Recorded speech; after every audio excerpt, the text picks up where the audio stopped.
കളിയാട്ടക്കാലത്തെ ഏറ്റവും വലിയ തെയ്യംകെട്ട് മഹോത്സവമാണ് കാസർഗോഡ് വളവന്തടുക്കയിൽ നടന്നത്. ശിവദേവ ചൈതന്യങ്ങൾ അരങ്ങുറഞ്ഞാടിയ തെയ്യംകെട്ട് മഹോത്സവം 3 ദിവസം നീണ്ടുനിന്നു. മുളഞ്ചൂട്ടും കയ്യിലേന്തി നർത്തനം ചെയ്ത വയനാട്ടുകുലവൻ ഐതിഹ്യ വഴികൾ ചൊല്ലിക്കേൾപ്പിച്ചു.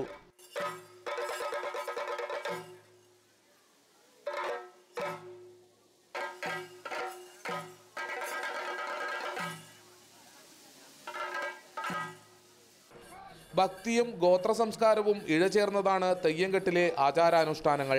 കോരച്ചൻ, കണ്ടനാർ കേളൻ, വിഷ്ണുമൂർത്തി തെയ്യങ്ങളും അരങ്ങിലെത്തി. മറപിളർക്കലോടെ തെയ്യംകെട്ട് മഹോത്സവം സമാപിച്ചു.